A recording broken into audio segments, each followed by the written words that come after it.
So I would like to start this meeting with everybody's permission.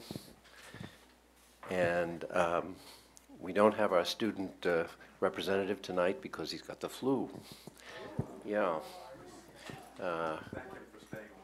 Yeah. And I think Ms. Kershaw will be here, I hope. In any event, I wanted to start out tonight a little bit differently. In recognition of the suffering of the Newtown, Connecticut's entire community, to ask for a moment of silence and reflection, and to honor the 20 children and 7 adults now deceased. If people would just do that, please.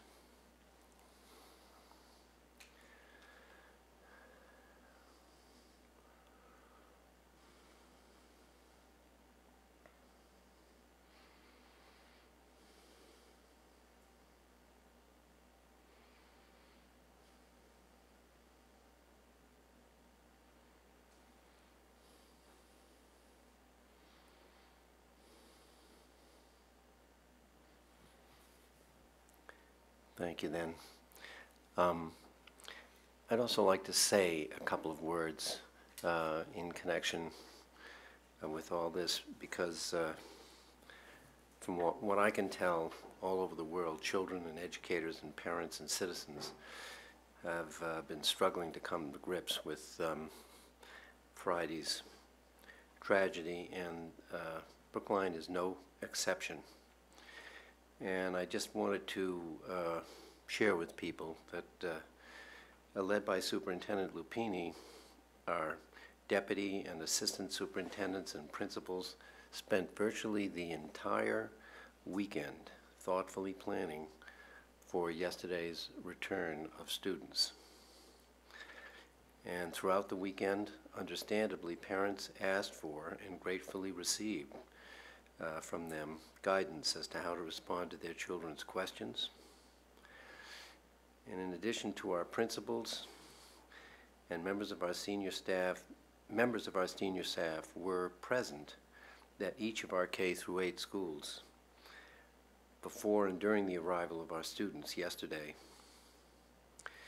And despite being devastated by the news, all of our staff in each of our schools, including but not limited to teachers, exerted leadership so that our children knew, and when necessary, were reminded that they were safe. So I thought, on behalf of the school committee and, frankly, our entire Brookline community, I wanted to recognize and thank profusely all of these people for the over-the-top professional and personal heartfelt response to this unprecedented horror, a response which I believe to be the result of the noble purpose which motivates all who work here. Thank you.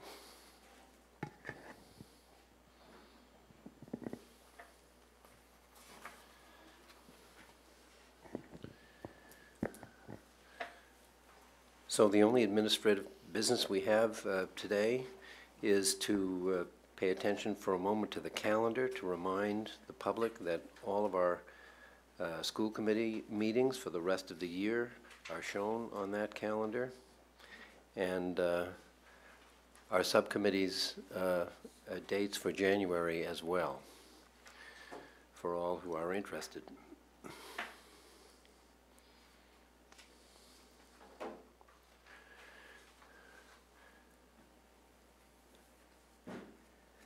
There is no, there's nothing to vote.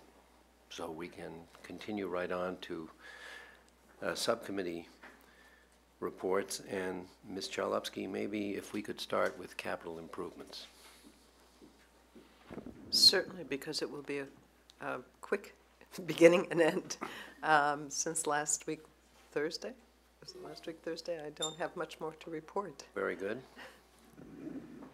I don't think. Does anybody else?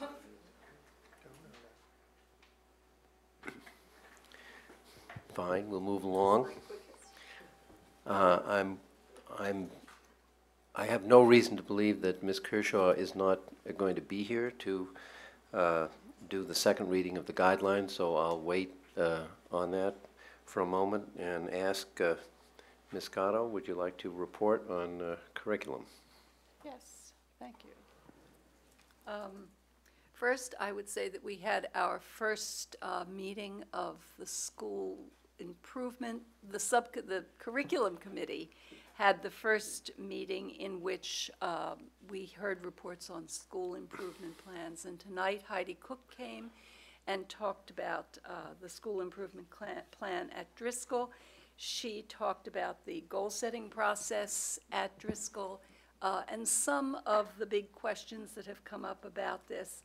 And she also talked about the issues around differentiation, particularly with students who are advanced. And we had a very good discussion, a lively discussion with some very good questions that were asked. And I encourage everyone to attend these school improvement meetings, because it is one way of really knowing what is happening out in the various buildings. The next curriculum meeting is January 15th at 1 in the afternoon, and we will be discussing the educator evaluation plans with Dr. Lupini. So again, I invite you all to come. Thank you, Ms. Scotto. Any questions? Well, I'm becoming more observant as I get into this role, and I just looked at my text messages, and I see that Ms. Kershaw is on her way and will be here in a while. So I'm very proud of that.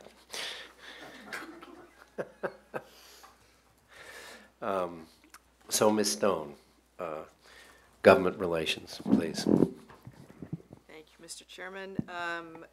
We have a second reading and vote tonight on the legislative priorities. I took your time up on Thursday night going through these in detail. There were no changes suggested, so what you have in front of you is exactly the same as what you were looking at last Thursday night, and I move that we approve them for distribution to our legislators forthwith. And do I hear a second to that motion? Thank you, Ms. Scotto. Is there any discussion?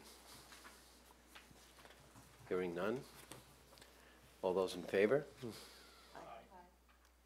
Those opposed? None. The ayes have it. Thank you. Thank you. And I have nothing further for government relations. And thank you very much for that work, Ms. Stone. Negotiations. Dr. Warren. The negotiations subcommittee has met, but there's nothing to report. Very good. Thank you. Policy review, Ms. Stone? Nothing new since Thursday. Agreed. Any additional liaisons since last Thursday? Okay, we're on. Yes, please. Thank you, Mr. Chairman. The only update that I have from the strategic planning point of view is last week we previewed an idea of potentially getting a Brookline education learning series going. And so if anyone has nominations for whom they would like to hear from, that would be very helpful. Just send them my way or Jennifer's way, and we will put them into the pot and mix it around and see who we come up with afterwards. But anyway, we're open to suggestions from folks. Great.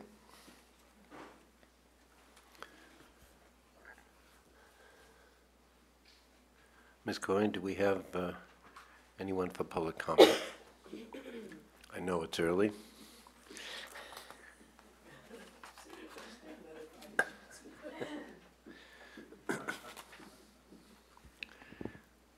Great.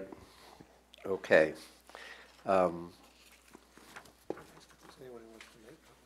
We could ask that.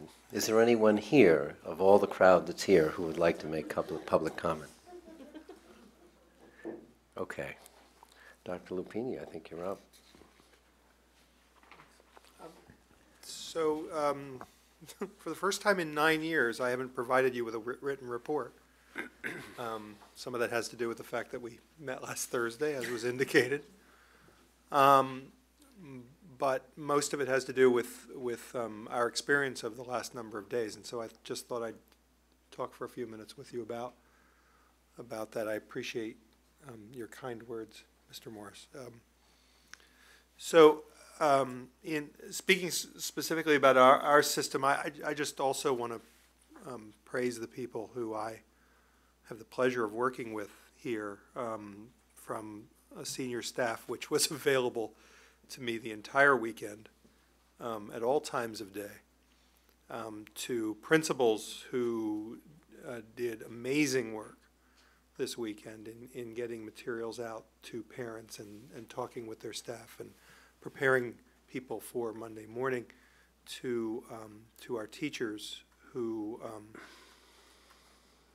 did the most unbelievable work yesterday that I've seen in my 17 years in this job.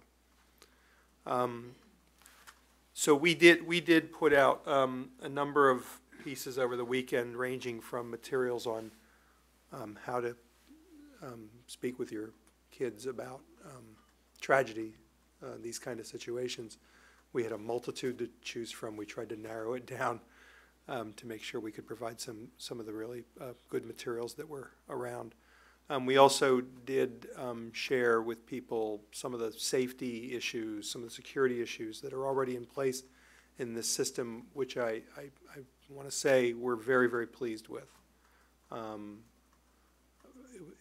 very pleased to have been able to report what we've done in terms of locked doors and buzzer systems, but primarily in terms of the drills that have been put in place here.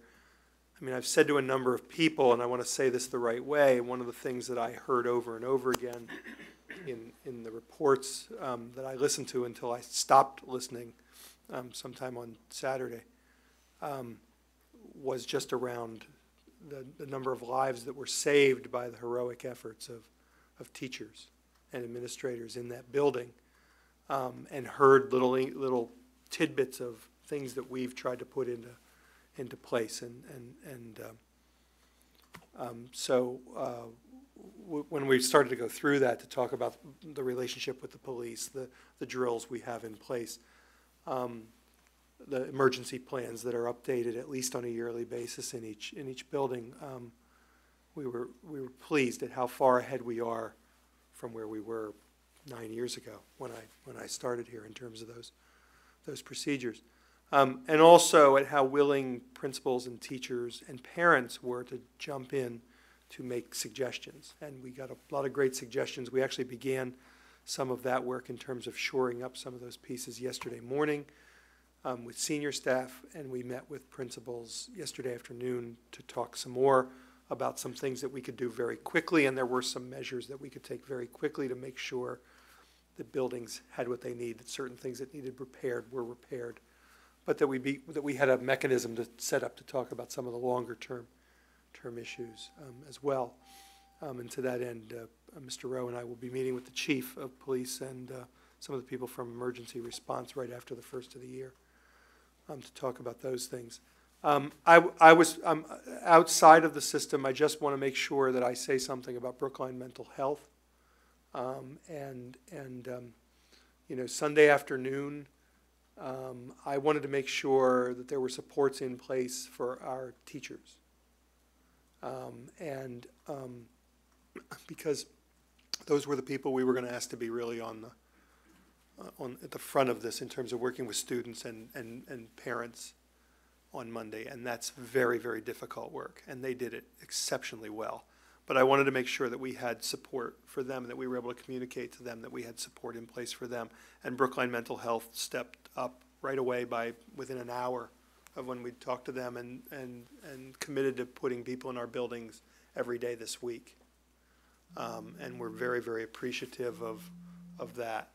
I also want to say a word about John Ritchie, because I was concerned about making sure that principals had support, and there are only a certain number of us here, and we had other things that we were called upon to do Monday and Tuesday. And so while I'd like to be able to tell you I was available to them every minute, that's just not possible. And so John had called me on Saturday afternoon and said, what can I do?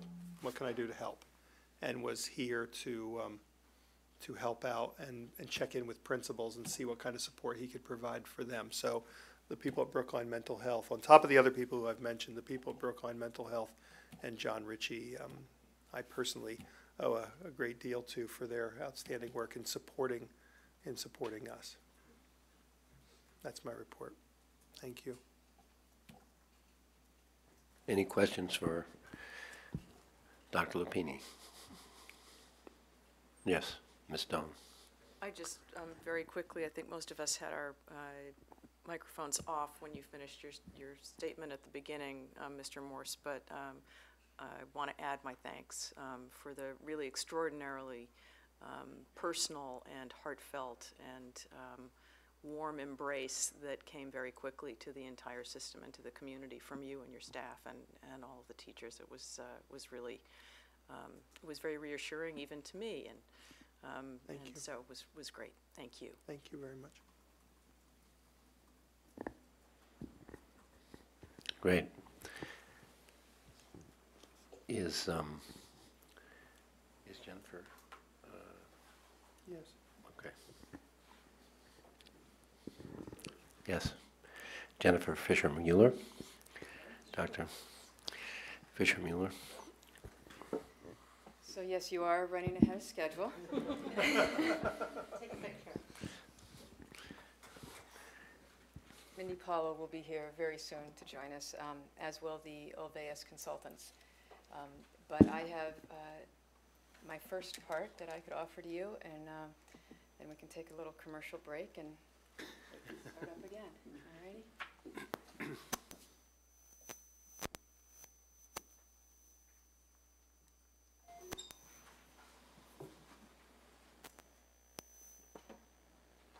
Great.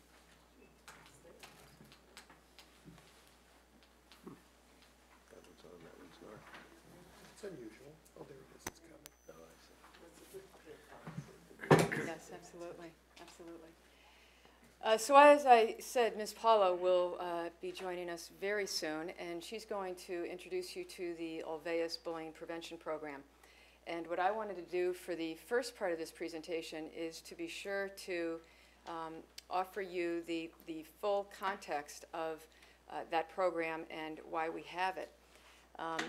What you see here is the title, our Comprehensive Social Emotional Learning and Bullying Prevention Program. When the law was passed around bullying prevention, and we were required to implement a bullying prevention program, we took steps right away to meet the requirements of the law. And I want to thank you and thank the superintendent for giving us the time and space to actually create a full program, a full plan to address this law well, but also to do well what we believed is so critically important. And that is to understand that bullying is actually a symptom of a bigger issue. That bullying is about school culture.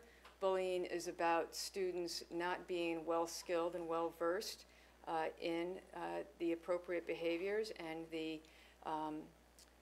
certain beliefs about how we need people to be in community. So what that relates to is the social emotional learning element in connection to our bullying prevention program. Within our K-8 schools, there are three facets of this social emotional learning piece. Responsive Classroom is a program for K-5. Developmental Design is the sister program of Responsive Classroom, and that is grades 6 to 8. And Facing History in Ourselves is curriculum that you are probably familiar with. It originated here in Brookline.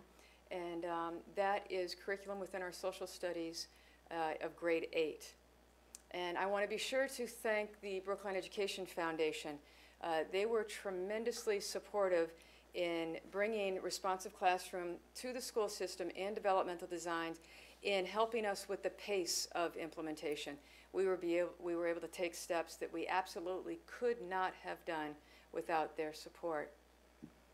And there's another social emotional learning component that is across the system, K-12. This is called social thinking.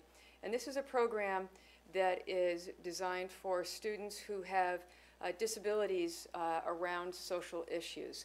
And it helps them to understand some social issues and behaviors that are a result of how to read a social environment. And so that is played out across the system, K-12. And then at the high school, social emotional learning takes on a bit of a different flavor, if you will. If all goes well, that learning of those skills as it begins in kindergarten then actually develops over time. And the high school, it's about actually being in community. And what does that mean? And the high school program advisory was brought on by the 21st Century Program a few years ago, and it was part of a larger program called Ithaca, the Ithaca Project. And I want to really thank the 21st Century Fund for their support of the Brookline High Advisory as it has been played out, starting with freshmen and then through the 12th grade, and supporting that program for one more year to give us the time to study it thoroughly this year. And actually that started last spring with Director of Program Review, Amy Martin, working with folks at the high school to come to know what was in place at BHS grades 9 through 12. So that we could study it carefully, we could see if it is in fact a program that we want to adopt here as a system. And now what's happening is working closely with the new headmaster, Ms. Holman, and the teacher who has been the teacher leader of that program, Jen Martin. We are coming to understand the program very, very well, its strengths, and what we believe need to be changed so that it can actually meet the needs of the system as it relates to this social emotional learning and support of the Olveus program. So you will be hearing much more about advisory at the high school, actually unrelated to its service, what it's doing here tonight as I'm speaking to it. So the Comprehensive Social Emotional Learning and Bullying Prevention Program is rounded out with the bullying prevention elements, and that's Olveus, which, as I said, Mindy will be here soon. And also it's supported by a program in our grades 7 and 8 health classes. That's called Second Step. The reason for the additional support of another program is that while the Olveus research is very, very strong, it is weakest in the middle school grades. And so we are looking to supplement the Olveus program with Second Step. Second Step actually has a grade 6 element as well. Anytime you talk with our coordinator of health and wellness, Teddy Jacobs, she will be sure to let you know how beneficial it would be for us to bring in health in the 6th grade, not only for this reason, but also in relation to the data we get from the Youth Risk Behavior Survey every 2 years. So collectively, the social emotional programs I shared with you and these two for bullying prevention round out the full package. Mindy and her team is not here yet. Ms. Chalupsky, you have a question, and then I might have one too. Maybe somebody else does. Not to fill time. However, I know about some of these programs, but I don't know a lot about, and some of them I don't know about at all. I'm wondering if you could just sort of give 1 or 2 sentences about each one, what they try and do beyond the description of the program, I mean the name of the program. Sure, absolutely. If you bear with me through this. Oh, it comes up later? Well, no, it's actually in the sort of, like, if we need these slides, we have them here. Thank you. Thank you. So, Hey. how about it, exactly. Now, she didn't plant this question, mind you. No. So, responsive classroom. Responsive classroom is very much about students in relationship with their peers to create an environment in that classroom that is respectful, that is responsible, that supports the risks involved in learning in that classroom. The element that is very strong in support of the Olveus program is that the day starts with morning meeting. The teacher gathers all the children, and with Olveus there will be a lesson. And I say a lesson. It is a prompt, if you will, for student discussion about some element of bullying. And that is one of the ways Responsive Classroom is such a nice match with Olveus. Developmental design, as I said earlier, I'll just move through that, is the sister program of Responsive Classroom.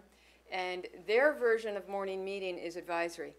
And our grade 6, 7, 8 teachers across the system have really done a terrific job in bringing the principles of advisory and the goals of advisory into the grade 6, 7, 8 program.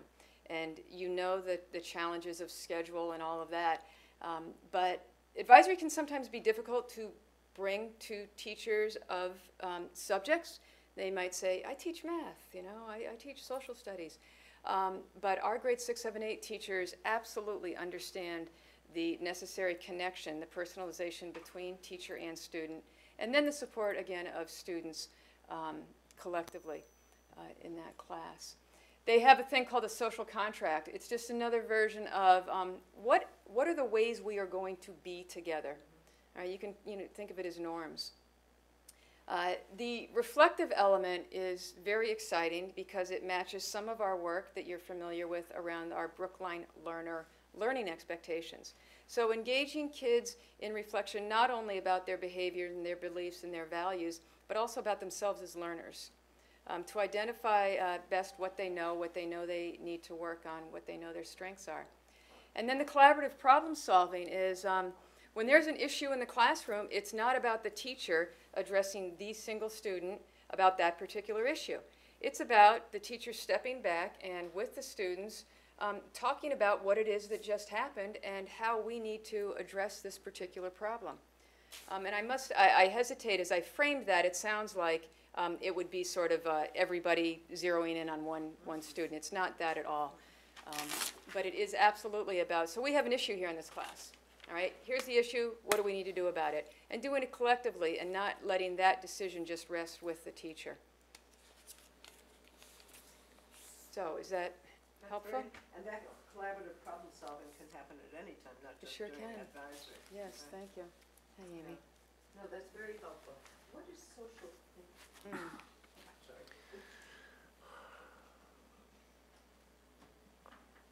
So as I said, social thinking is about supporting students, here's the language, who exhibit pragmatic language, social communication difficulties.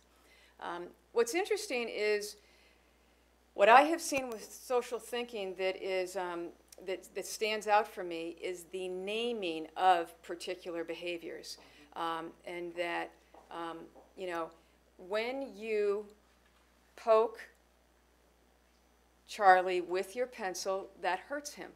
He feels hurt.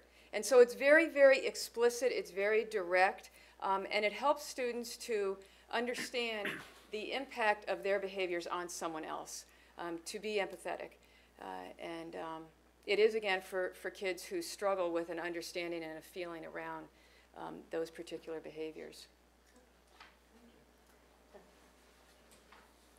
Got your breath? Yeah. Okay, so let me head back here.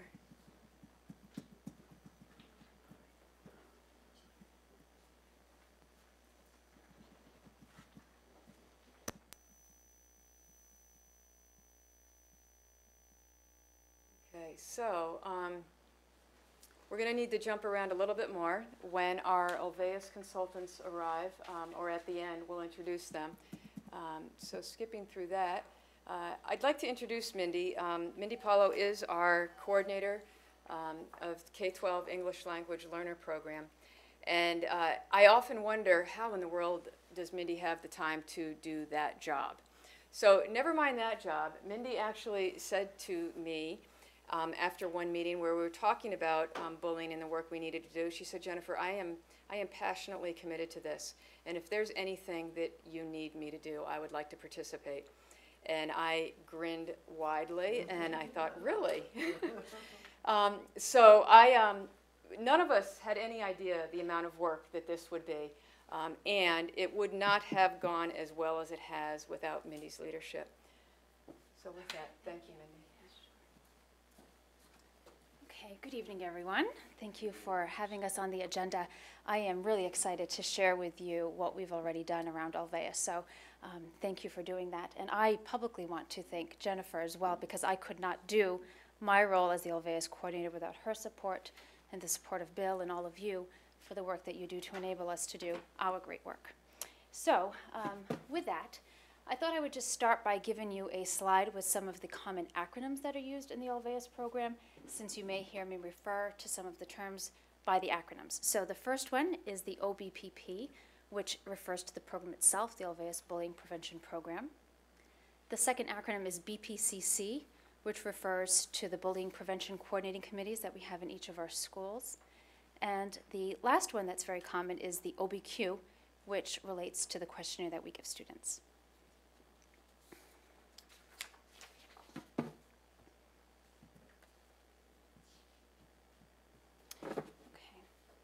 So the Alveus Bullying Prevention Program is the most researched bullying program available today. It has over 35 years of research. It was founded by Dr. Alveus out of Norway, Dan Alveus, and he has conducted research with more than 14,000 students in a variety of different countries, with a significant amount of that research now being done here in the United States. The program itself is designed to improve peer relations in schools, which follows along with our core belief of making sure that all of our students are part of safe and caring communities. Throughout the Alveus materials, you'll see that there's a strong emphasis on making sure that students feel like they are part of safe and supportive communities, and so you'll see that reiterated throughout this presentation as well.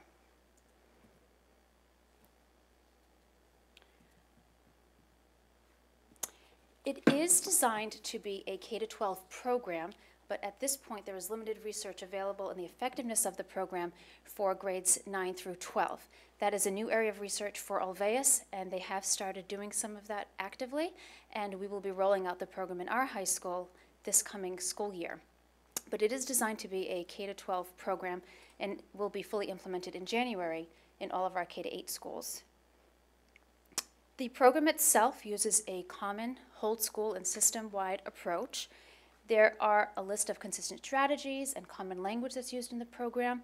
And one of the exciting things about this is that it really embraces all members of the Brookline community. So you'll see later on in the presentation where we're providing opportunities for members outside of our schools to be able to participate and be part of this program. When we were examining different programs that we could adopt here in Brookline, one of the reasons we were strongly attracted to the Alveus program was its focus on data collection. And it uses a comprehensive data gathering process through the Alveus Bullying Questionnaire, which we will be given to students annually each spring in grades 3 through 10 this coming spring. And as a result of that survey, we're able to identify different hotspots or problem areas in schools where bullying may be more prevalent, and then adjust our supervisory systems in schools to address those hotspot areas. As I mentioned, there is community involvement in this program and the annual data collection.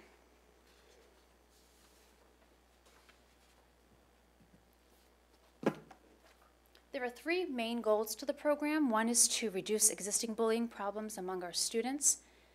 The second main goal is to prevent the development of new bullying problems. And the third goal is to achieve better peer relations at school, again bringing us back to that safe and caring communities, the culture of our schools. The Alveus program utilizes 4 bullying prevention rules, and I will read those to you. The first rule is, we will not bully others. We will try to help students who are bullied. We will try to include students who are left out. And the last rule, If we know that somebody is being bullied, we will tell an adult at school and an adult at home. Beginning in January, these rules will be posted in all of our K-8 classrooms and visible throughout other parts of the school buildings.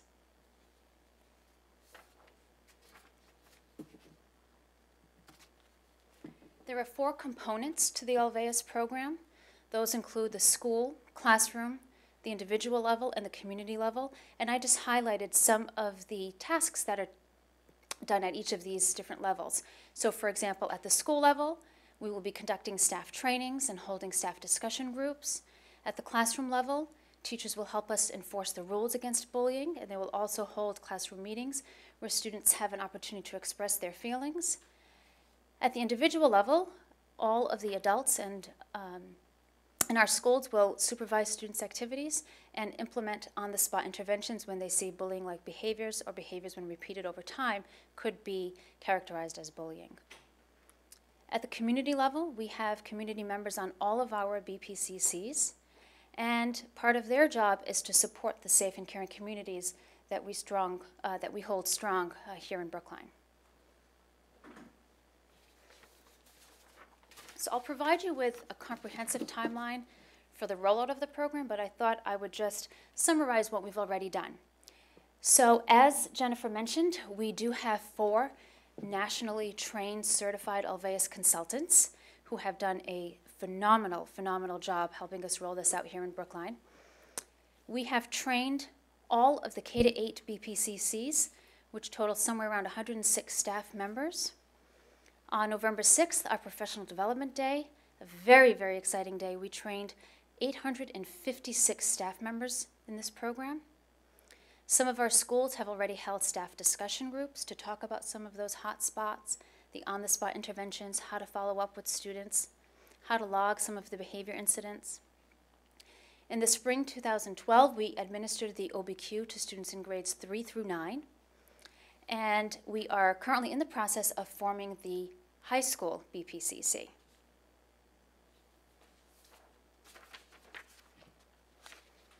And here's a snapshot of what's coming.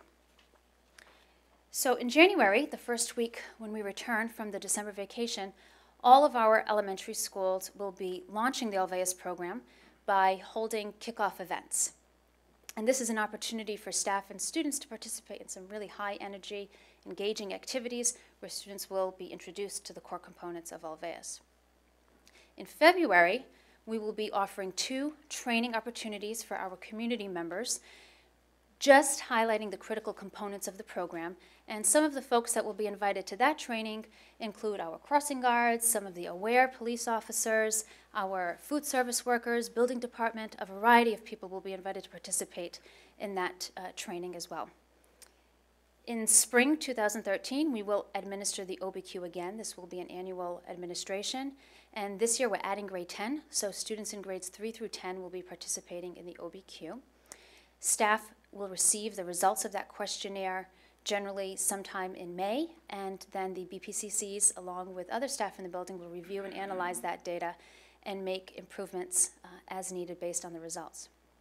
And also this coming spring, under the leadership of Keith Thomas, who is one of our Alveus consultants, and a dynamic team there that's working on putting this together, we will be holding the BPCC training at the high school.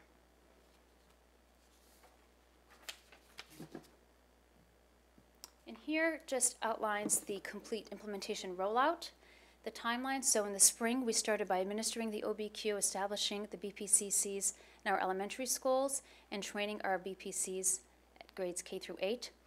Last summer, we trained more of our K-8 BPCCs. And this fall, as I mentioned on the PD Day, we trained all of our K-8 staff. This winter, January, we'll have our OBPP kickoff in our K-8 schools. The high school will continue its work on establishing its BPCC, and in February, we'll be holding that critical components training. And then in the spring, we'll be administering the OBQ.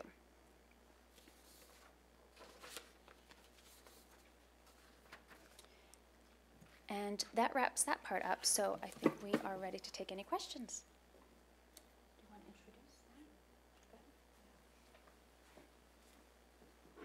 that? I have a question. So, yes, if I may, once again, go back on you here. So it was now a year and a half ago when we came to principals and to coordinators and explained this program to them and said, we think it's best, in order to bring something like this to Brookline, that we have our own folks trained, and that we then have experts here that we can call on, instead of bringing folks in from the outside. So I said to principals, so who do you recommend? Who do you recommend? And also to coordinators. And these folks were recommended, okay? Corey, Jen, Monica, and Keith. I went to each of these collectively, and I said, you've been recommended to become a Brookline National Facilitator of Ulvaeus. And they each in their own way said, huh?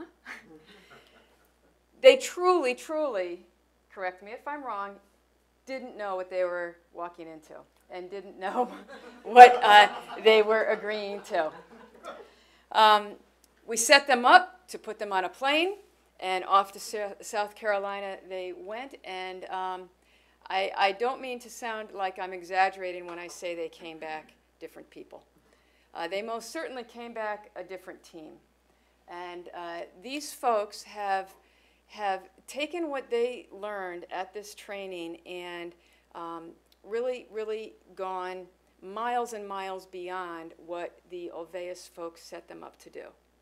And what they have done is, instead of just coming back and training the BPCCs to then turn them over to the teachers, they have done that training and worked as a team to then turn over to these school-based folks the entire curriculum, the workshop that has to go out to staff.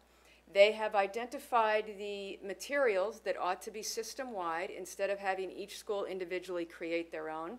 They have pushed back on some of our processes, procedures, elements, policy-ish, and it has taken us far, far beyond what we thought we would get and where we thought we would be. So I can't thank these folks enough, and I can't tell you how pleased and surprised I am for us to be where we are right now in this system because of these 5 folks.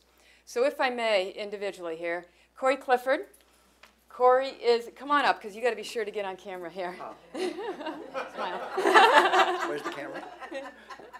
Corey is a 5th grade teacher at the Lincoln School. How many years you've been there?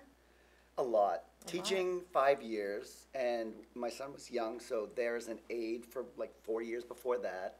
Did my internship there for like 9 or 10 now. Great. A lot of years. Great. So, Corey Clifford, thank you very much. Thank you. And Jen Schultz. Jen is a health and wellness PE teacher at the Runkle School. And you've been at Runkle for how long? This is my 11th year. Right, right.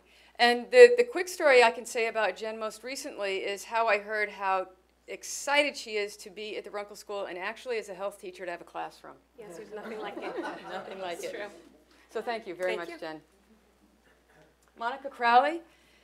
Monica is the vice principal at the Lawrence School. And I can tell you that Rick considers Monica to be essentially a co-principal. And they are quite a team. Thank you. And you've been at Lawrence for? This is our 5th year. 5th year, 5th year. And Bill and I go to Monica just about every year to make sure that she is staying. So thank you very much, Monica. Thank you. And finally, Keith Thomas. Keith is a health and wellness teacher at the high school, and he's also a coach. And Keith has been in the interesting position this year to watch his K-8 colleagues go through what they are going through, understanding that that will then be his work for this year and the coming years. So Keith, how long have you been at BHS? 17 years. Is that right? I didn't Yes. know that. 17 years. 17 years, Great. hopefully 17 more. Great, so thank you very much. And I'll just say one more time that Mindy Paulo has really been quite extraordinary in this work and in always being a step ahead of all of us in preparing us to implement this as well as it has been. So thank you. So now, questions.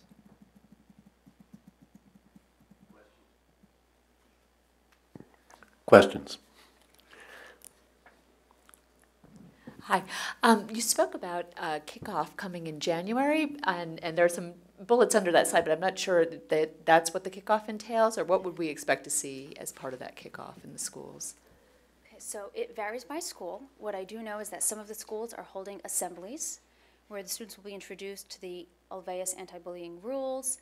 The principals will work with staff to reassure students that they are in safe and caring and just communities. I know some schools are creating posters about what it means to be part of a safe and caring community and then sharing those posters and putting them on display. Some students are taking a pledge, an anti-bullying pledge. Some students are creating a mural, so it really does vary by school. I know some grades are doing a read aloud and then having an opportunity to go back to their classrooms and discuss the messages in those books. So it does vary, but I'm hopeful that principals will be able to share that information very, very soon if they haven't with their staff, but I believe everyone at this point knows what's happening. And if I can just clarify that one bit, see right up here.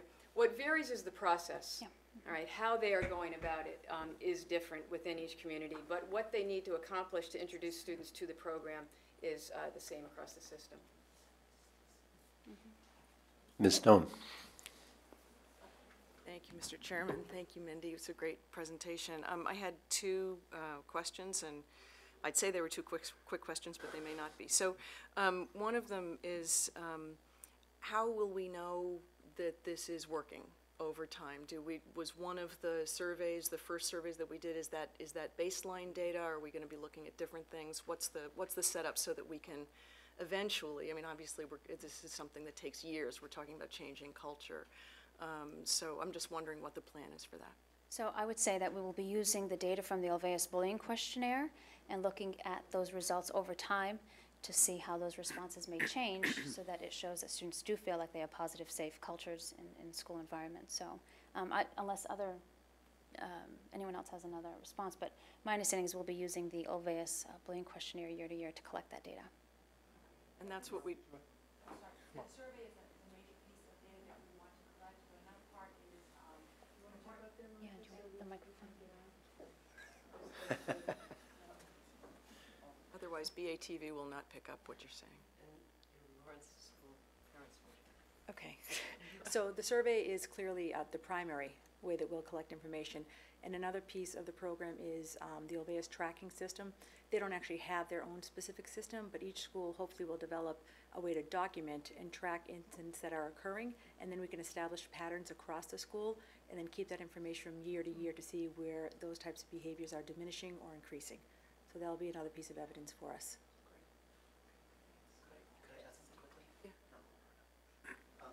Just something else to add to that is that the data from the survey that we did last spring was information that was used in thinking about supervision and evaluation changes that needed to be done for this school year. So even though the launch is happening now, that information was already used in scheduling and looking at supervision and supervision around the school.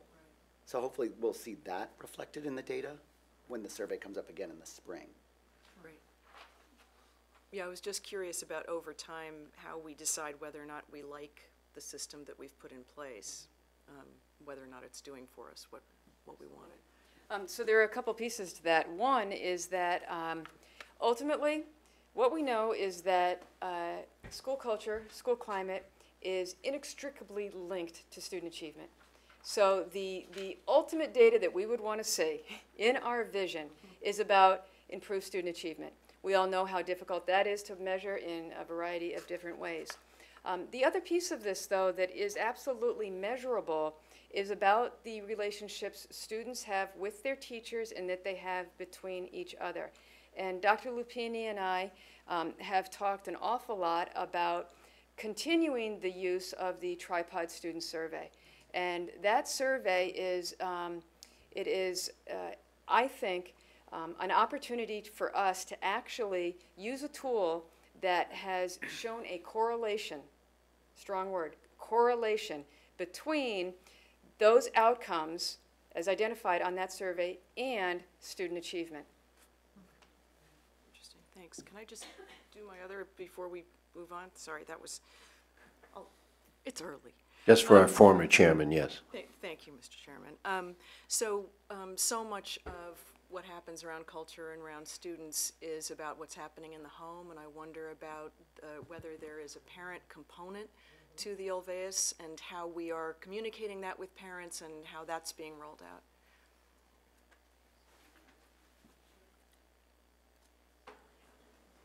So as Mindy mentioned earlier, one of the 4 components of the program is the parent piece. So what is happening is that either a little bit in the fall or definitely moving forward with the launch, the administration or the BPCC of each individual school is finding a way to communicate with their parent community. So after the launch, which is going to be the week upon our return from December break, there will be some type of parent event, some type of parent gathering to introduce them to the program. And along with that introduction are going to be pieces of information that we can share with parents to help them use the same language that we're using at the school so that they can use at home as well. And there are many, many websites or links that parents will be allowed, or not allowed, be given the information to go to so that they can access this information as well at home. So those parent gatherings and talking about Olveus at parent conferences is also another piece of the program to include the parent community. Are we going to be able to do that in our supported languages? It's almost everything is available in our 6 major language groups. Fabulous. Thank you so much. Mr. Chang. What struck me about 2 slides, I guess, in the spring of 2012, the OBQ was administered for grades 3 to 9, and you were planning to do the same thing in spring of 2013, but it's for 3 to 10 as opposed to 3 to 9. I guess why 10 was excluded. And the second question I have is, based upon the baseline information you gathered in the spring of 12, which grade had the most incidents of bullying? And are there different strategies to address, obviously older students may be less malleable than younger students. I'm making a leap, an assumption. So those are some of my questions. So I can address the first part about the grades, and that really had to do with our technical capacity at the high school being our first time. The survey is done electronically on a computer, and it does take 45 minutes or so per student. And so we wanted to make sure that we were able to reach a mass number of students and have a cohort of students be able to participate without truly knowing what this would mean for school schedules and interruptions to classes and access to the computers. So we decided to start with grade 9, and our goal is every year to add a student. So as we go through this, we'll have a better understanding of what the technological needs are at the high school so that eventually all students can participate. That data will be very, very important for us to be able to capture students' grades 3 through 12. That's our long-term goal. And I will pass on the second piece to Jennifer. One unfortunate part of the survey is that we don't get a full district survey, district summary, but we get each individual one, which is fine. But when you look across the district by seeing each of those individuals, to answer your second question of was there a particular grade level that stood out, the answer is yes, in different schools, okay, in different schools. And what we found interesting, while in a few schools it was around those middle school grades, primarily 7 and 8, in other schools it was a grade that a fuller context of the situation in that grade was helpful in understanding what might be part of that number, all right, might be part of that number. Like I say to you in MCAS, we were not surprised, all right? The principals are able to come to the table and say, yep, that's hard, but that's what's going on. And they talked about it. And then the great part is when you actually change things that you're doing. All right, and you, as Corey talked about, you change a supervision model. You make changes in the class configurations for the next year. You attend to particular groups of students that you, maybe this has heightened your awareness around. So it's not one single grade across. Ms. Cotto.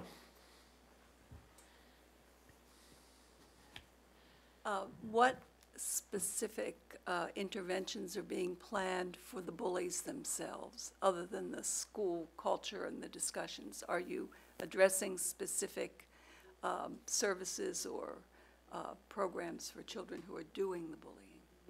So children who exhibit bullying behaviors, what we know is there's something up for that child. And what's very, very important is that we don't jump to consequences, that we don't jump to punishments. But what we do is we think about how we can help this child learn. Because what we want are those behaviors to go away. So while we talk about a behavior framework to guide teachers and to guide principals, what we know to be true is every situation is unique. Every situation is unique. And within that understanding, we have a depth of resources around how to support kids who are exhibiting bullying behaviors. It can start at the school with the guidance counselors. It can start or continue with social workers, school psychologists, Brookline Mental Health. Certainly conversations with parents. So absolutely, students who are exhibiting those bully behaviors get lots of attention for those right reasons. Ms. Ditkoff. Thank you, Mr. Chairman. This is a great update. Thank you. Just a question, if you can give us a little bit of color, more than, not a comprehensive answer, but just some color about how bullying is defined at different age-appropriate levels. So I remember when the task force was working a year ago or plus, there was a question such as, well, what's the difference between bullying and teasing? Well, teasing, or teasing in a joke, right? A joke is something everybody thinks is funny. Teasing is something that one person thinks is funny and other people don't think it, or the person getting teased doesn't think it's funny. Not everyone's enjoying the joke. And bullying is repeated teasing over time. So that's something that even a 5-year-old, 6-year-old could understand. Whereas for advanced grades, obviously there's cyberbullying, there are all sorts of other things. So can you just give us a flavor of how this is differentiated across age-appropriate levels? So what is very important is that everyone understands the definition of bullying. And within the different ways we say it that make it developmentally appropriate, all of those definitions say that it is about repeated behavior that is damaging in some capacity to that person, and that there is a power differential. And with that, Monica, do you mind talking about some developmental? Sure. So the important piece is that all the adults have the correct definition of bullying, and then how we impart that definition to students is going to vary. So one of the things that came up while we were training the staff at the Lawrence School was that our K-2 staff was very concerned about using this definition of bullying because they thought it was obviously at too high a level for their young children. So they've actually come together during one of our staff discussion groups to talk about what language do we use, what language do we currently use, and what language do we have to add so we're making sure that we're aligning ourselves with the Olweus program. And in fact, Olweus provides many resources, one important one being a booklet called Class Meetings That Matter, and they're divided by K2, 3, 5, 6, 8, and then they're working on one for high school. And they also give a lot of resources, a lot of information, a lot of vocabulary to use at the various grade spans. But I can say to you that our staff already knew that that was going to be an issue, and they kind of jumped ahead of that, and they've been talking about how to handle that within their individual classes. Because one of the pieces to the launch that's happening after the December break is that after the kind of celebratory gathering, the celebratory coming together to recognize all the wonderful things that we do already to make sure that every child feels safe and happy. And what we need to do to make sure we're consistent is that every class will go back to his classroom, to their classrooms with his or her teacher, and they're going to have their first class meeting. So every child will be attending the first class meeting at the same time. And one of the goals of that first meeting is to make sure that children understand what is this program that we're doing it, why are we doing it, and then what is the definition of bullying, and what are the 4 rules. And so many of the staff in the various grade spans are trying to put together words, goals of what they want to say during that particular class meeting. So it's grade appropriate for each child.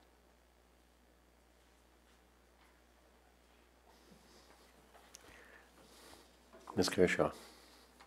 Thank you, Mr. Chairman, and thank you to the team for your amazing work. I'm very excited that we've reached this I think we have turned the lemons of the bullying legislation into lemonade here, and so I'm just happy that we're at the place of really launching it in the schools. As Ms. Crowley knows, this is a topic near and dear to my heart. So I have just a couple questions. The first one is how, I know the curriculum itself is designed around K-12, but since we do, not physically anymore, but theoretically have a pre-K to 12 model, I wonder how you're working with the pre-K teachers and those pre-K kids to kind of prepare for the entrance into the safe, just, and caring world of our K-8s. Yes. How we have worked with pre-K is by working with our principal of early childhood, Vicki Milstein. And Vicki has talked to her leaders and then to those teachers and involved them in the trainings, in the full staff trainings, so that there will be consistent language across.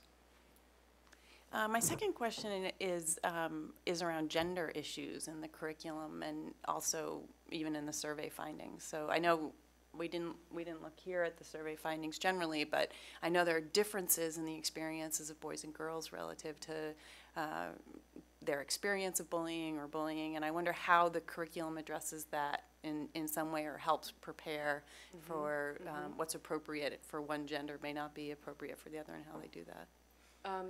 Clarify for me when you say what's appropriate for one gender, not appropriate for, do you mean in terms of the discussions or the? Or how a boy or a girl might experience different behaviors, or maybe it's more of a question.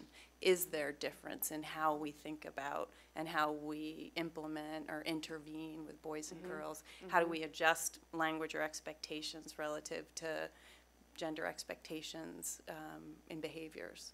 Is there an element of the Alveus that looks at gender issues and the different ways that boys and girls learn? Well, what we do is we disaggregate the data that we receive, and it's certainly by gender as well as by race. But in terms of, and folks, if I'm not being accurate here, Corey, you look as if you. Well, I'm thinking about it. I'm thinking about that. So first of all, it's not a curriculum, it's more a philosophy of the program. I know the data does a really good job of trying to get that information, but the perplexed look that you saw was me trying to think about the resources that are available and the materials and thinking about, does it address how boys, learn and interact in these situations? And I don't know the answer. So now I'm standing here and I don't know the answer because we haven't spent enough time with it. I know that in looking at the data, you really get a very clear picture of the experiences boys and girls are having with other boys, with other girls. But as far as what research is there to show how boys learn and how their interactions might be different. Right, and how our interventions with the rough and tumble play of boys and some of those, versus some of the other experiences girls do socially. It seems like the philosophy might. Yes, and it goes back to your question a little bit about sort of the color of the program.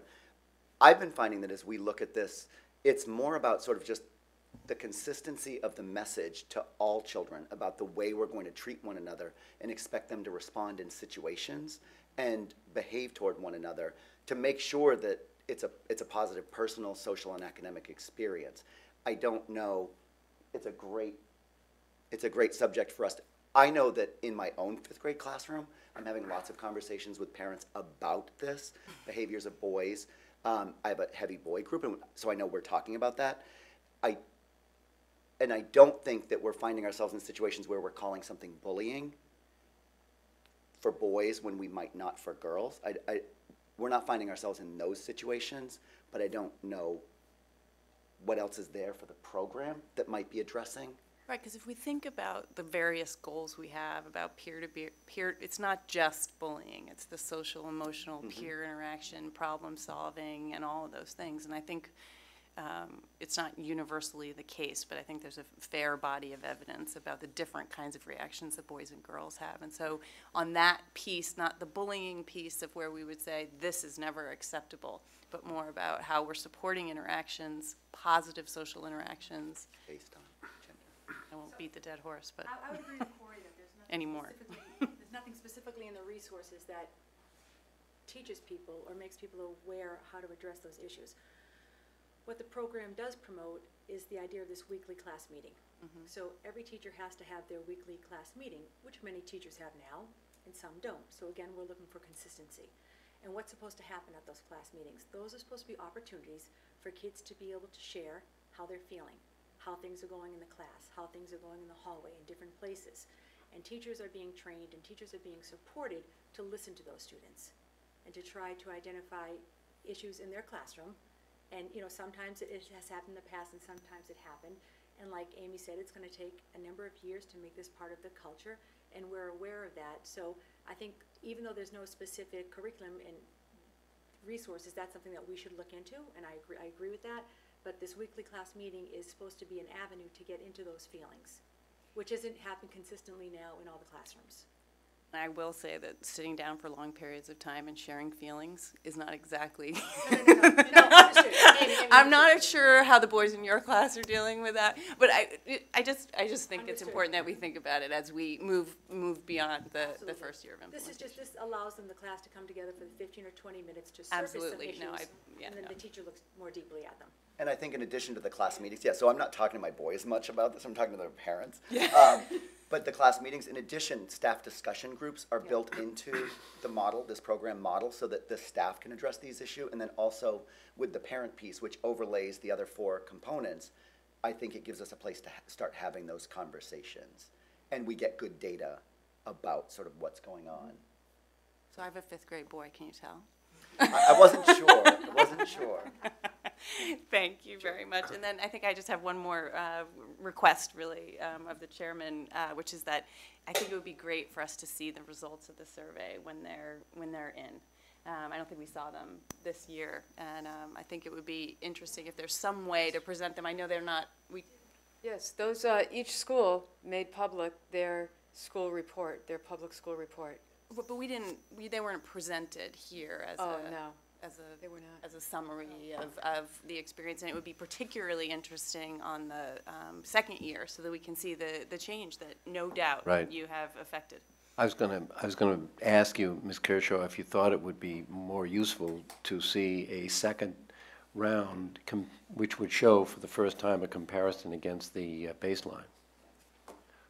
And we would be happy to do that, and what I would like to let you know is that thing called the Hawthorne effect.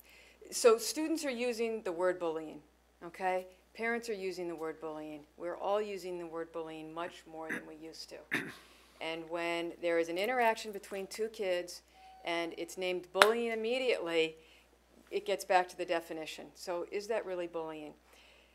We have been told that be careful and don't be surprised if actually your data and your incidents rise in terms of student perception of bullying. Now, in terms of the actual principals who do a thorough investigation and identifying something to be bullying, that we absolutely can be expecting to drop. But let's be careful how we are interpreting the survey, Right. especially just 1 year. That's your job, right? Well, and that'll be our second time through that, because that's exactly what happened after the passage of the law. Yep. I mean, I think I told this committee at that time, I think I reported that we'd been able to document 3 or 4 complaints of bullying in the time that I'd been here, and we had somewhere in the neighborhood of 15 to 20 in the 2 months following the passage of the law. Yeah. Are there other questions? Actually, I have a couple. One is kind of a broader question. I was just curious as to whether, because Olweus is actually a Norwegian-developed program, and I think you said that it's looked at by a number of countries throughout the world. Is bullying a relatively uniformly acceptable, not acceptable, but identified aspect of school systems throughout the world? And are there any exceptions to that? So I am not well versed in the bullying data around the world. What I can tell you is that the Olweus program has been in place for over 30 years across multiple countries around the world. which leads me to believe that in fact bullying does occur in schools around the world. Why are they any different than us? Yes, yes, yeah. Well, there might be some major differences Cultural in issues, culture, yeah. yes. I just don't know. No, that's actually a very good point. Yeah. A very good point. And it was, there was some pushback around, so we keep referencing, decades of research on Ulvaeus. Well, that's not US. That's not decades of research in the United States. But their immediate research over the past, I think it is now 5 years, especially the past 2 years, is showing similar results in the United States that they have been seeing in other countries around the world. Interesting. Okay, and my other question is a little bit closer to home, which I've been thinking about the challenges in reaching parents, and without any knowledge whatsoever, and probably completely inappropriately, I found myself beginning to draw a conclusion that I'd like you to tell me whether you think is appropriate, that you might have the most problem making significant contact with the parents who might be most important to contact. That could be an incorrect assumption.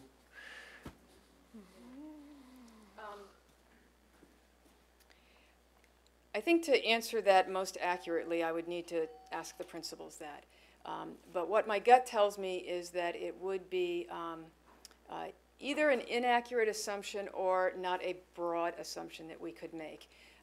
I will say that while you may be sitting, you, the Grand U, may be sitting with some assumptions about the profile of a student who exhibits bullying behaviors, that I can tell you that that profile varies much greater than what many folks' assumptions are right now.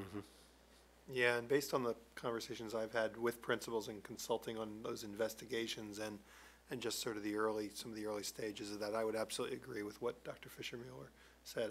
I find that if people went into this with some ideas about a profile, those ideas were challenged very quickly. Great. And I just want to add that I know that our principals are making valiant efforts to reach out to our parent community. Some of our principals are putting information in their blogs. Some are sending home newsletters so that it's in electronic and print form. I know some of our principals are holding morning meetings, some are holding afternoon meetings, so meetings at various times of the day to reach parents based on their availability. So I do know that our principals are working really hard with their BPCCs to try to reach as many parents as possible. We'll also be working with METCO, Special Ed, and a few other different groups, some of the administrators here in the district, to help reach parents of those students. And I myself am working with parents of our ELL population to make sure they're well informed about the program. We have members of each of those different groups I mentioned on school BPCCs, so those are our liaisons, and they're reaching out to parents on a regular basis, and we'll be doing even more so once the program is fully implemented starting in January. So thank you for that question. Parents are really an important part of the success of this program, and we need them as our partners so that this can be successful. So we will continue to work very, very hard to make sure our parents are well informed. Thank you. Ms. Stone. Thank you, Mr. Chairman. I just had one quick question, especially in light of the United States Congress failure to ratify the International Treaty on the Treatment of the Disabled. I was curious about our Understanding Disabilities program and where that fits. I assume it's being folded into this, but just it wasn't in the list of things that we had, so yeah. I thought I'd ask. And I apologize because that point was raised to me at our last presentation, and I did not change the PowerPoint for that, so thank you for making that point. It is included in our comprehensive overview of our social, emotional, and bullying prevention program, which is available online for anyone who wants to see that. And the parents who coordinate the Understanding Disabilities program will be participating in the critical components training in February so that they can better understand where the connections can be made with Understanding Disabilities and Ulvaeus. Ms. Gatto. Thinking about this, I realized that as a classroom teacher, I did see bullying and I dealt with it. And one of the results of that was sometimes that the bullying went to other places to occur. And I'm wondering about the kind of training that is being made for the paraprofessionals maybe who are doing lunch duty, the extended day programs where kids go after school, people watching kids walk through the halls where there may be a teacher with them, but there's a long line behind them. I think that those are the places that the bullying will go to when they realize that the classroom teacher is going to jump right onto it. So I will answer that briefly and then pass it on to one of our Alveus consultants, or more than one, who look quite eager to respond. But I am really, really proud of the fact that on the full staff training day, November 6th, we had every single bus driver participate in the training. We had all of our paraprofessionals who work in our K-8 schools who work that day participate in the training. All of our custodial staff will be participating in the training in February. And anyone else who comes into contact with students will have an opportunity by the end of February to have participated in this training. So when I tell you we are trying to reach every single adult who may have contact with a student, we truly are making those efforts. And so far we've been quite successful. Extended day participated in the full day training, and then some of the I should say this, there is an extended day representative on every single school BPCC. And so some of those extended day representatives are actually going back and training their extended day staff. So some of the extended day staff participated in the full day training, and some are getting their own separate staff training. But all of our extended day staff are being trained, every single one, including our enrichment programs, so the general enrichment classes that are offered after school as well. Some of the guests that come into the school, some of our music teachers, folks from the Brookline Music School. I mean, truly anyone and everyone, Brookline Teen Center, Recreation Department. There's scores. I mean, we're making this comprehensive list, and they're going to be sick of us, I'm sure, but we want everyone on board. This truly is a community effort. Yeah.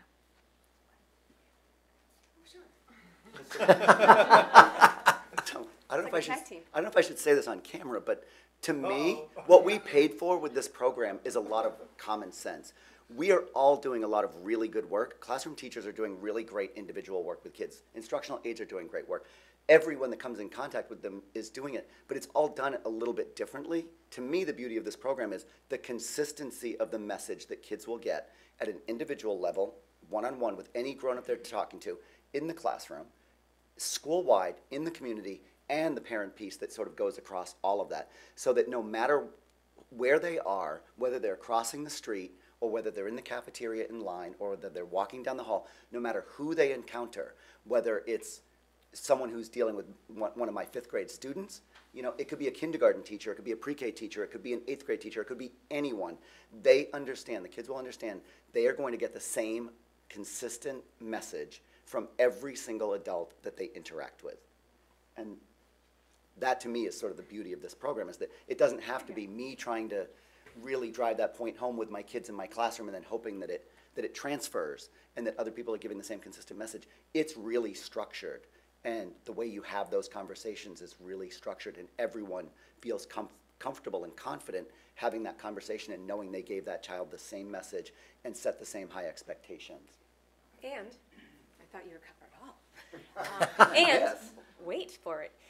One of the beauties of Olveus is that because the language is the same, a kindergarten teacher can speak to an 8th grade student the same way an 8th grade teacher might speak to a kindergarten student, or whatever the case may be. So the language is the same. So to your question, the kids will be able to have the same, the teachers will have the same conversations with all the students, no matter what grade it's in.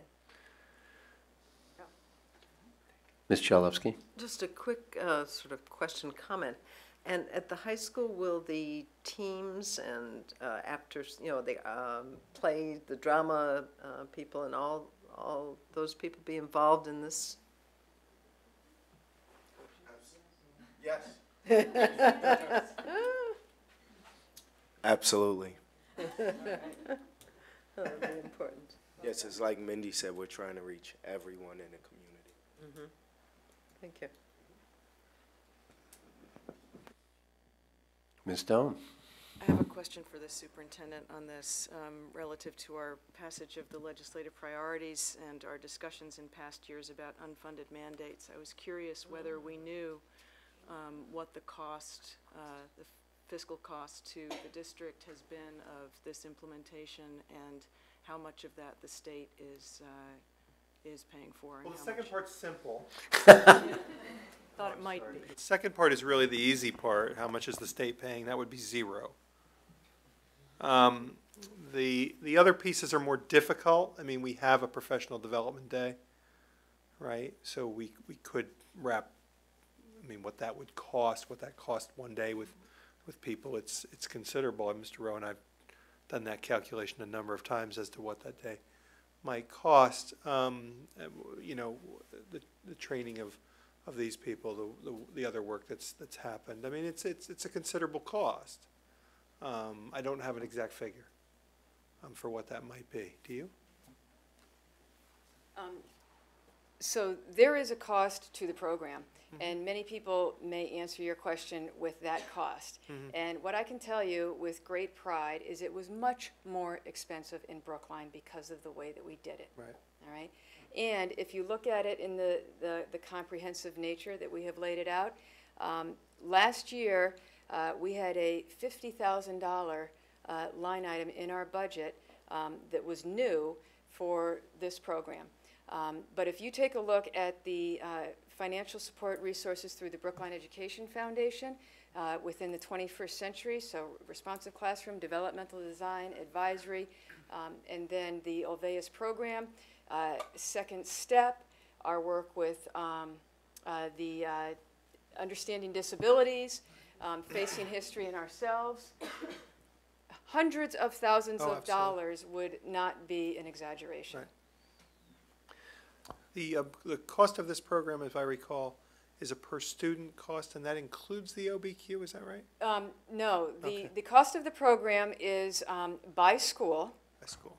Okay, and it is, what they did is they hooked us, okay? They Hazelden, did a really smart thing, all right? With the change in the law, they made the electronic version of their program quite accessible. But that's just not it. What you have to get above and beyond that electronic version and then bringing it into your system is where all the expenses come in. And you have to renew within 3 years. So our actual first year of it with the OBQ was not an implementation year, all right? So we need to renew this for FY15. And I can tell you that we will not be getting the same kind of deal that we got the first time.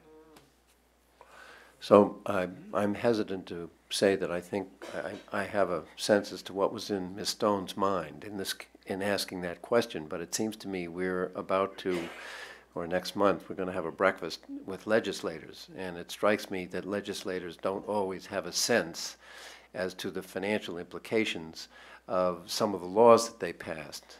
And so that maybe it would be good to have a reasonably well-documented estimate of that cost to lay on them so that they understand for one district what the implications were. Yeah, to be fair though, I'll just reiterate what Dr. Fisher-Mueller said.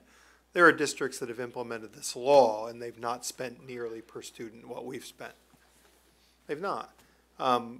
We believe we've done a program that makes lemonade out of lemons. A very difficult law to implement, quite frankly, something that somebody could pay attention to the letter of the law and probably meet, that may not move the needle. And we believe we've created something that's above and beyond that. These 6 people have led those efforts. I remember when Dr. Fisher-Mueller and I had our first conversations about this, they were always geared toward we were going to try to create something that we made sure worked, that was for the betterment of our schools and our students, not something that just complied with the letter of, quite frankly, a fairly flawed law. Ms. Dickoff. But I think that last thing that you said underscores the point, which is that it's fairly easy to implement a slapdash, 3 meetings a year sort of curriculum. It's quite difficult to do what we've done, which is, I think, take the holistic view of what are we trying to accomplish and how do we make sure it's successful. So I feel like that actually is the message to legislators, which is to say, in fact, when you hear about it being implemented in district where they are doing the bare minimum, you could probably get away with a $50,000 curriculum, whatever the number is. But in fact, the reason that we've done it this way is because we actually want this to work, and we're not slapdashing a curriculum together and rolling it out in 3 meetings. So understand the range of costs you will see on something like this is, I don't want to say correlated to the impact you're going to see or the results, but is certainly correlated to the intentionality behind it and the approach. And so I guess that is the message to legislators, is that there is this range, and that range means something. And therefore, when passing legislation like this, if one is serious about it actually working, you will get at a different price point from just implementing a particular piece of curriculum. We'll have similar conversations, right, about educator evaluation. We'll have similar conversations about retail. There are ways to do those things and experience minimal cost and minimal impact as a result. I want to thank both Mr. Morse and Ms. Didkoff for that clarification. That is exactly the point I was trying to make, and I do think that our legislators are very grateful to us when we can put it in those terms for them, because that helps them the next time they go up on our behalf to talk about the impact on districts of these sorts of legislation. Dr. Warren, you want to say something? Yeah, just briefly, we have implemented an anti-bullying program, but we hope to get a good deal more out of it than that. That's right. A safer community, a community where children are able to achieve more in academic subjects and life experiences is an invaluable thing, and it becomes inextricable as it defies it defies accounting. Yes. Yes. Just to that point, you've heard tonight the major facet of a bullying prevention program, which is in the larger context of a social emotional learning and bullying prevention program. Other districts have taken one piece of some of the things that are part of this package and called it their response to the legislation. We don't believe that that's effective. We believe we've hit upon the right combination of these programs and activities, and certainly done them with, because one of the things we heard up front about Olveus was, that research that's been done always around implementing with fidelity. And we believe that we've taken the first steps in doing that as well. I don't think you will get any argument from any member of this committee on the rightness of the decisions that were made and our support for what this district is doing. It's terrific. Right.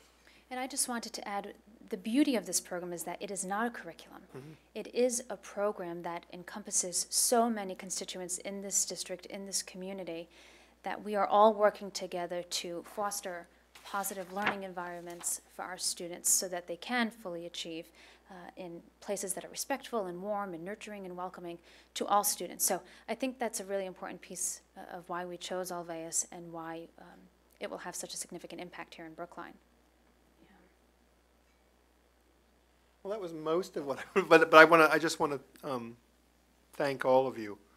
Our 4 consultants, Mindy, Paulo, who stepped forward, I think you probably said this up front when I was stepped out for a moment, who stepped forward and said, I want to be part of these efforts, and Jennifer Fisher-Mueller, who's really led at the system level this work. So thank you, and thanks for coming tonight. We really appreciate it. And I guess I can just thank Dr. Lupini, who wouldn't thank himself for yes, I understand. For pressing on to enable us to do the kind of work that we're doing here. I appreciate that very much. Right. Thank you all.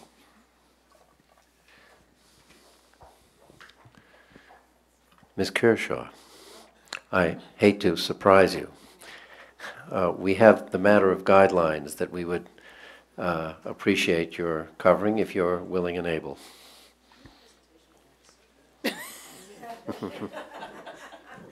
apparently Ms. Stone is having a hard time sleeping at night because she'd like me to do my budget guidelines presentation again. Thank you, Mr. Chairman. Yes, we have this evening for second reading the budget guidelines, as discussed, presented, and reviewed at last week's meeting. There were no recommended changes or language shifts since the last meeting, so as we presented them last week, I'd like to present those to the committee. Do I get to move? You make a move. I'd like to move. I would like to move the FY14 budget guidelines as presented last week to be submitted on behalf of the school committee. A second. We have a motion, we have a second. Is there any discussion? I'd just like to observe that this is the second time tonight that we've had a second reading when there was no change from the first to the second reading, which just shows the quality of the subcommittee's work here. Must be what it is. Thank you, Mr. Chairman. All those in favor? Aye. Those opposed? The ayes have it. Thank you very much. Thank you. If I'm not mistaken. Say again? New business. Well, yes, new business. Is there any new business? Hearing none, I wasn't mistaken. This meeting is adjourned. Thank you.